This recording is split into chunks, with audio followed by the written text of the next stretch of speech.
내가 또 너희에게 이르노니 구하라 그러면 너희에게 주실 것이요 찾으라 그러면 찾아낼 것이요 문을 두드리라 그러면 너희에게 열릴 것이니 구하는 이마다 받을 것이요 찾는 이는 찾아낼 것이요 두드리는 이에게는 열릴 것이니라. 아멘. 주님이 우리에게 가르쳐 주신 주기도문은 우리는 누구를 향해 기도하는가라는 기도의 대상을 분명히 알려주는 기도이며, 또한 무엇을 위해서 기도해야 하는가를 알려주시는, 즉 기도의 내용에 관한 가르침이다 라고 말할 수 있습니다. 그런 후에 주님께서는 이제 어떻게 기도해야 하는가에 관한 말씀을 제자들에게 전해주셨습니다. 결론부터 말하자면 하나님께 기도하는 자는 간절히, 끊임없이, 그리고 포기하지 말고 기도해야 한다라는 것입니다.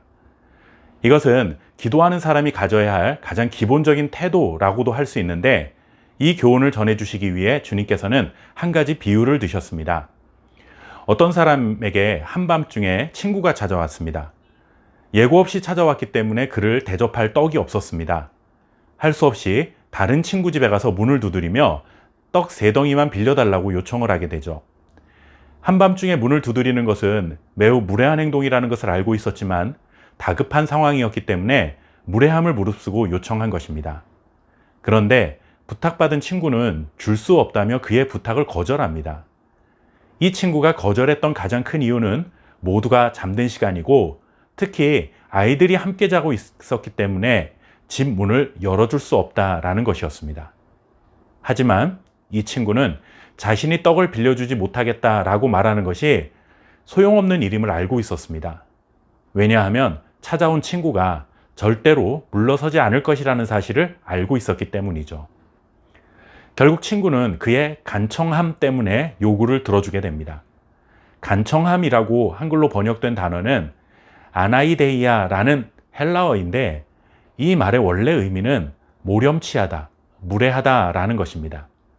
뿐만 아니라 포기할 줄 모르는 끈질김, 이것을 의미하는 말로도 사용했던 단어입니다. 부탁을 받는 사람의 입장이나 처지를 고려하지 않은 채 자신의 생각을 관철시키기 위해 수단과 방법을 가리지 않는 태도를 말하는 것입니다. 예수님께서 이 비유를 말씀하실 때 부탁하는 사람이 얼마나 무례한 사람인가, 아니면 몰상식한 사람인가, 이런 부분에 대해서 언급하지 않으셨습니다. 다만 기도는 내가 가지고 있는 문제가 너무 시급하기 때문에 무례하다는 생각이 들 정도로 절박함을 가지고 끝까지 구하는 것임을 가르쳐 주신 것입니다. 떡을 빌리러 온 친구는 자신의 무례한 행동 때문에 친구를 잃을 수도 있겠다라는 생각을 했을 수도 있습니다. 하지만 그것을 각오하고서라도 한밤중에 친구 집 문을 두드리며 떡을 빌려달라 한 것은 그렇게 행동해야 할 만큼 절박한 사정이 있었던 것이죠. 예수님은 이 비유를 통해 모렴치한 사람으로 취급받아도 되니 자기 목적을 위해서는 수단과 방법을 가리지 말아라, 이것을 말씀하시고자 하신 것은 분명 아닙니다. 기도에 관한 태도입니다. 기도할 때는 이 정도의 절박함이 있어야 한다. 그리고 끝까지 포기하지 말고 도움을 구해야 한다.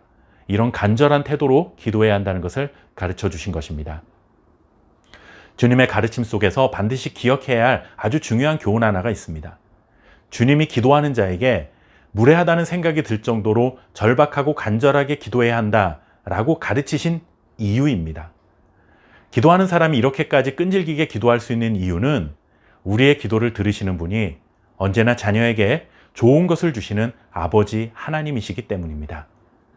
모렴치할 정도로 간구해도 기도를 들으시는 하나님은 결코 외면하지 않으시고 우리가 구하는 것보다 더 좋은 것을 주시는 선하신 아버지이기 때문에 끝까지 포기하지 말고 구하고 찾고 문을 두드려야 한다라는 것이죠.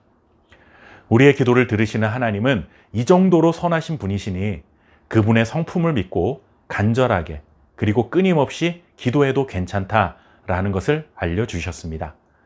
간절히 구하고 찾고 두드리는 자에게 성령을 통해 응답을 허락해 주실 하늘의 아버지를 굳게 믿고 기도의 자리를 지켜가시기 바랍니다. 감사합니다.